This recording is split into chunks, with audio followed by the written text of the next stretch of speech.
बड़ा एक कदम उठाया है कि बिजली का जो रेट है वो रेट सीमित रहेगा, उस रेट से बढ़ाया नहीं जाएगा और इसमें बहुत बड़ी राहत मिलेगी किसान लोगों को। क्योंकि बिजली का जो रेट है केंद्र सरकार बढ़ा रही है, ना कि बिहार सरकार। बिहार सरकार रेट नहीं बढ़ा रही है, ये रेट केंद्र सरकार बढ़ा रही है। अब आप ये सोचिए कि जो विपक्ष में बैठे हुए विधानसभा में नेता होते हैं लोग, जो विपक्ष का किरदार निभाते हैं लोग, उन लोगों को मतलब बोलने में थोड़ी-सी भी शर्म नहीं आती है कि हमारे सरकार में जो हैं अभी उनकी सरकार जो है केंद्र में, तो उन लोगों की सरकार कुछ नहीं कर पा रही है हम लोगों के लिए। क्यों नहीं कर पा रही है? क्योंकि यहाँ पे उन लोगों की सरकार नहीं है।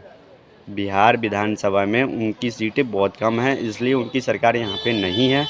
तो इसलिए वो हम लोगों का काम नहीं करेंगे। वो किसका काम करेंगे? केंद्र हित में जो जारी होगा उसका का काम करेंगे। वो किस चीज़ पे काम करेंगे? तमिलनाडु में जैसे मतलब अफ़वाह फैलाने का काम होता है, इस पे ज़्यादा से ज़्यादा वो करेंगे।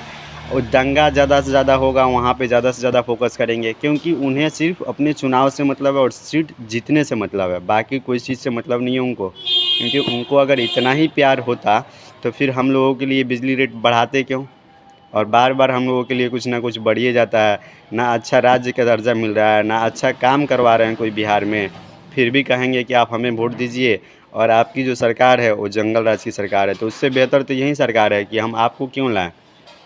आप जब केंद्र में बैठे हैं, जो चीज़ आपके हाथ में है वो चीज़ आप मुझे नहीं दे रहे हैं और जो चीज़ मेरे पास है अवेलेबल उसे भी छीनने की कोशिश कर रहे हैं। बताइए बिजली दर मतलब बिजली का जो दर है वो जितने पॉइंट पे अभी चल रहा है ना, इससे सस्ता पॉइंट पे और किसी राज्य में मिलता है। तो हम लोगों को फिर महँगा क्यों देते हैं? अगर आप लोगों को लगता है ऐसा कि ये हम लोगों का भला चाहते हैं तो ये गलत बात है। सरकार हम लोगों की भला नहीं चाह रही है। केंद्र सरकार जो है हमेशा हम लोगों के साथ गलत करती है। इस बार भी गलत करने की कोशिश कर रही है। लेकिन नीतीश कुमार जी भले ही कुछ हो, लेकिन एक समझदारी उनके अंदर में बहुत अच्छी है। मुझे ये बात लगती है कि वो सच में शिक्षित इंसान हैं और समझदार इंसान हैं। उन लोग जो भी काम कर रहे हैं ना, वो सोच समझ के कर रहे हैं और बहुत अच्छे ढंग से कर रहे हैं।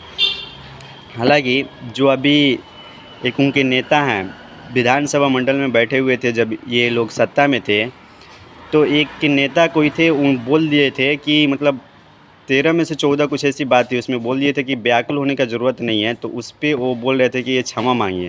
तो क्षमा माँगने की कोई वो नहीं था इसमें कि क्षमा माँगे। क्षमा क्यों माँगेंगे भाई हम?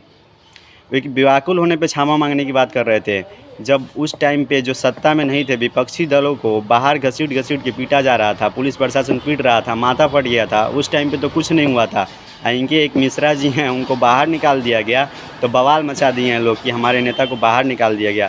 अब ज़्यादा उपद्रव मचाइएगा तो क्या किया जाएगा? बाहर ही ना निकाला जाएगा आपको।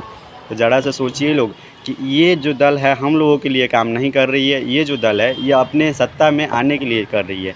तो कृपया इन सब से बचें। आपको जो अच्छी सरकार लगे आप उसे वोट करें। मैं नहीं कह रहा हूँ कि किसी सरकार को आप वोट करें। जो आपको अच्छा लगे, जो आपको लगे कि हमारे यहाँ के विधायक ये सही है, उसी को आप जिताएँ जो विधायक आपके यहाँ का काम कर रहा हो। इसको नहीं जिताएँ कि नाम पे सिर्फ़ जिता दें, उसके बाद काम कुछ हो नहीं। जैसे कि क्षेत्र के हिसाब से होना चाहिए कि कौन सा नेता ज़्यादा से ज़्यादा एक्टिव रहता है काम करने में, उसे आप जिताएँ, ना कि आप किसी सरकार को जिताएँ। सरकार को जिताने के बाद में क्या होता है कि सरकार कभी भी बोल देगा, जैसे कि हम लोगों के साथ एक बड़ी बेरहमी से वो होता है कि आप किसी को भी जिता दीजिए तो वो बोल देगा कि मेरा सरकार सत्ता में नहीं है तो हम कुछ कर नहीं सकते हैं। तो बताइए ना सर, हम आपको ना जिताएँ हैं, आपकी सरकार को थोड़ी ना जिताएँ, हमारे क्षेत्र का विकास चाहिए। आप पूरा बिहार को लेकर चलिएगा तो थोड़ी ना होगा। आप हमारे मतलब विधानसभा मंडल का आप विधायक को जिता रहे हैं, तो विधायक के क्षेत्र जितना आता है उतना विकास आपको करना चाहिए था। क्योंकि हर एक विधायक के अकाउंट में पैसा आता है कि भाई तुम काम करो, काम करवाओगे तभी ना पैसा आएगा। वो चाहे सत्ता में हो उसकी सरकार या ना हो, उससे कोई मतलब नहीं होता है। इस चीज़ को आप लोगों को भी समझना चाहिए और हम लोगों को भी समझने की ज़रूरत है, क्योंकि हम लोग भी समझेंगे तो ही आगे बढ़ पाएंगे। और रही बात ये बिजली दर वाला, तो इस पे आप लोग ज़रा खूब अच्छे से गौर कीजिएगा कि बिहार सरकार के ऊपर क्लेम ठोक रहे हैं लोग कि आप लोग मतलब बिजली दर सस्ता नहीं कर पा रहे हैं। तो सस्ता किस स्तर पे करेंगे जब केंद्र सरकार जो है वो बिजली हमें सस्ता दर पे नहीं दे रही है। हालांकि अदर राष्ट्र मतलब अदर जो राज्य है उससे भी महंगा हमको मिल रहा है। तो बताइए, जब बिहार को अदर राज्य से भी महंगा मिलेगा तो फिर बिहार में बिजली दर सस्ता कैसे होगा? फिर भी हालांकि मुख्यमंत्री ने बोला है हमारे कि बिजली दर जो है उसमें बढ़ेगा नहीं, वही रेट रहेगा, सीमित रहेगा। ये बहुत अच्छी खबर है हम लोगों के लिए और ऐसे ही आगे बढ़ते रहें।